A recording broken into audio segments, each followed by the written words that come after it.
Η Ορθόδοξη Εκκλησία θεωρεί την μασονία, τον τεκτονισμό, αντιχριστιανική οργάνωση.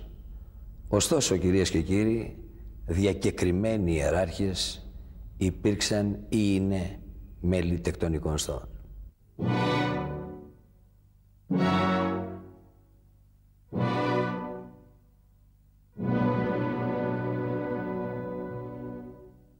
Πώς γίνεται, κύριε Μανία, να έχετε τέκτονες μασόνους, ιερείς, μέλη της Εκκλησίας, τη στιγμή που ένα κομμάτι της Εκκλησίας, για να μην πω ένα πολύ μεγάλο κομμάτι της Εκκλησίας, έχει στραφεί εδώ και δεκαετίες κατά της μασονίας, έχει πραγματοποιήσει εκδηλώσεις κατά των στόχων και γενικότερα θεωρεί, θα έλεγα, αντιχριστιανική την ύπαρξη της μασονίας. Αυτό αντιχριστιανική. Έγινε ένα μανιφέστο στην Κύπρο εναντίον του τεκτονισμού και η Εκκλησία έλαβε μέρος σε αυτήν την διαμάχη, ας το πούμε, και εξέδωκε μια ανακοίνωση. Παρεκάλεσα και έγινα δεκτός μαζί με τα μέλη της ηγεσίας του Κυπριακού Τεκτονισμού, ο οποίος υπάγεται στη Μεγάλη Ιστορία της Ελλάδας, από τον Αρχιεπίσκοπο της Κύπρου, ο οποίος είναι πολύ φωτισμένος και ο οποίος, όταν του είπα και τον ρώτησα ποιοι είναι εκείνοι που έχουν γράψει τα βιβλία για την Εκκλησία, για τα μοναστήρια, για την ιστορία της Κυπριακής Εκκλησίας, ο τάδε, ξέρετε τον τέκτονο? Δεν το ξέρω. Υπάρχει κανείς μη τέκτονο που να έγραψε? Λέει όχι. Πώς μπορείτε να λέτε ότι αυτοί που ασχολούνται και προάγουν το θρησκευτικό συναίσθημα των Κυπρίων δεν είναι καλοί χριστιανοί? Λέει, δεν είπα αυτό. Λέω, ποιο είναι το πρόβλημά σας? Λέει, αφού πιστεύετε στον χριστιανισμό, γιατί δεν έρχεστε μέσα? Λέω, μα είμαστε μέσα. Τι ανάγκη έχετε από τον τεκτονισμό? Ο τεκτονισμός μας προσφέρει κάτι άλλο που δεν μας το δίνει η θρησκεία. Και ακριβώς, για να δώσω μια απάντηση, η θρησκεία, αν θέλετε, απευθύνεται στον άνθρωπο για τα μετά τον θάνατο. Τα μεταφυσικά. Εκείνα που το ανθρώπινο μυαλό δεν είναι εύκολο να τα συλλάβει. Γι' αυτό είναι ακριβώς και πίστευε και μια έρευνα. Είμαι χριστιανός, εγώ τουλάχιστον, όχι διότι διάβασα ένα βιβλίο και επίστην ότι πρέπει να είμαι χριστιανός, διότι μέσα μου έχω τη θρησκευτική συνείδηση προσιλωμένη και αφοσιωμένη στη χριστιανική θρησκεία. Ο τεκτονισμός όμως δεν απευθύνεται στα μετά τα λογικά, τα μεταφυσικά, απευθύνεται στο λογικό άνθρωπο. Γιατί σε εκείνον αποβλέπει σαν λογική και πνευματική ηθική προσωπικότητα. Ωστόσο, παραμένει μια αντιχριστιανική οντότητα για την Εκκλησία. Το λέω για πολλούς. Όχι για όλους. Όχι για όλους, γιατί έχουμε και τέκτονες. Μια... Έχετε μητροπολίτες τέκτονες. Έχουμε μητροπολίτες και πατριάρχες Αθηναγόρας ήταν τέκτονες. Θα σας πω τούτο. Ότι σε μια επαρχιακή στοά, σημερινούς εν ζωή μητροπολίτες, σε μια επαρχιακή στοά τώρα, την περασμένη εβδομάδα για την ακρίβεια, εγκαινιάσαμε το τεκτονικό μέγαρο.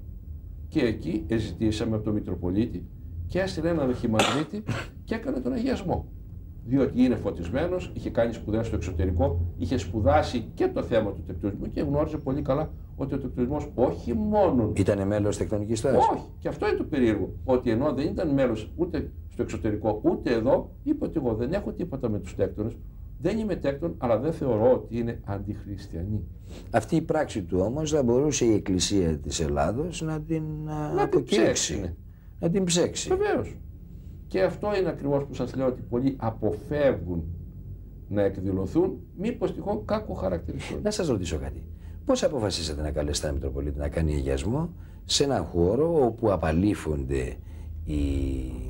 απαλήφεται το θρήσκευμα, απαλήφεται το θρήσκευμα του τέκτονα και εκεί μέσα βρίσκονται όλοι υπό την σκιά του Μάτς, του μέγιστου αρχιτέκτονα του σύμπαντος. Πώς εσείς αποφασίσετε να κάνετε ένα χριστιανικό αγιασμό σε ένα κτίριο, όπου εκεί πέρα μέσα θα συνεδριάζουν τέκτονες, μασόνοι, αλλόθρησκοι, διαφόρων θρησκευμάτων. Θα σας εξηγήσω αμέσως. Δεν είναι κάποια, θα έλεγα, παραβίαση, μια αντίθεση της γενικότερης φιλοσοφίας που επικρατεί? Ναι, θα σας εξηγήσω αμέσως.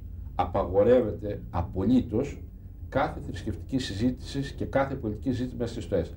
Αλλά εμείς δεν καλέσαμε τον Μητροπολίτη να μας στείλει τον Αρχιμανδρίτη για να κάνει μέσα στις τεκτονικές εργασίες αγιασμό, αλλά να έρθει να εγκαινιάσει και να καθαγιάσει ένα καινούριο κτίριο. Έτσι ήρθε, δεν μπήκε μέσα στο εργαστήριο που γίνονται τεκτονικές εργασίες. Απλώς σας το ανέφερα. Με την παράδοση του Έλληνος πολίτου, του χριστιανού, γιατί μην ξεχνάμε, Έλληνας και χριστιανός το ίδιο πράγμα είναι, δεν νοείται να κάνει μαγαζί κάποιος, δεν νοείται να κάνει σπίτι κάποιος, δεν νοείται να κάνει χωράφι κάποιος πολλές φορές, που να μην φωνάξει να έχει την ευλογία του Θεού. Και φωνάζει να γίνει ένας αγιασμός. Υπό αυτήν την έννοια το κάναμε κι εμείς. Σαν Έλληνες χριστιανοί, οι οποίοι πιστεύουν στη θρησκεία μας και έχουμε την παράδοση μέσα μας να θέλουμε έναν αγιασμό.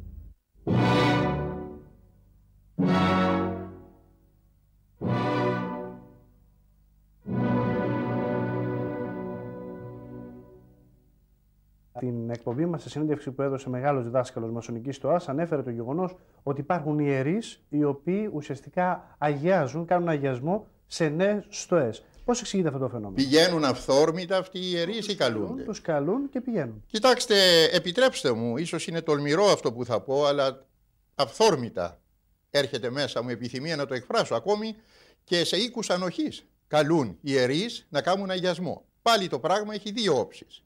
Από τη μία πλευρά, εκείνοι οι οποίοι καλούν τους ιερείς επιδιώκουν κάτι, και στην περίπτωση του τεκτονισμού η σκοπιμότητα είναι να φανούν ότι είναι χριστιανοί, πιστά μέλη της Εκκλησίας, και από την άλλη πλευρά έχουμε το πρόβλημα των ιερέων εκείνων οι οποίοι ελαφρά την καρδία κάνουν τέτοιους αγιασμούς ή τέτοιες εκκλησιαστικές πράξεις χωρίς να έχουν συνείδηση τι κάνουν. Ουγαρίδας ή τυπιούση.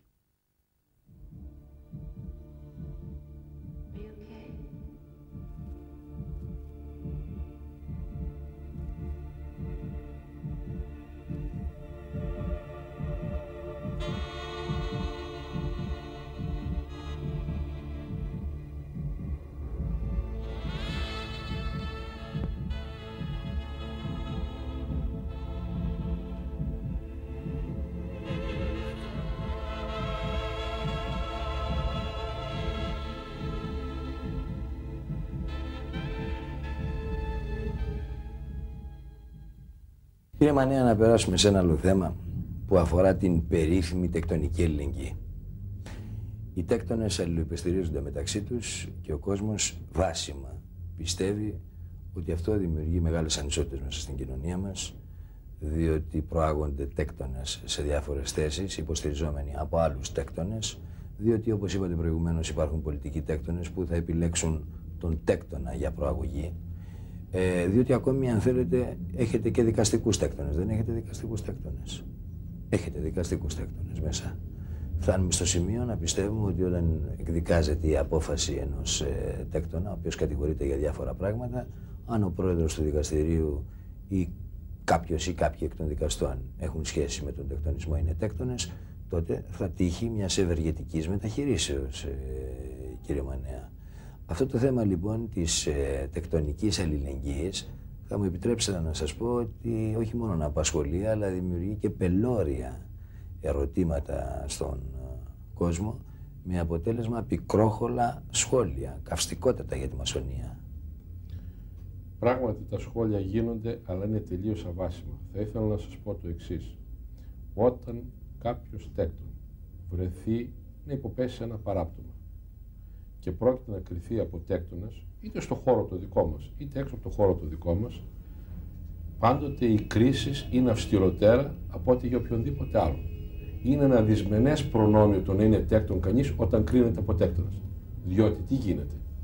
Λέγει ότι εσύ που είσαι τέκτον και έχεις διδαχθεί ορισμένες αρχές, δεν επιτρέπεται να τις παραβιάζει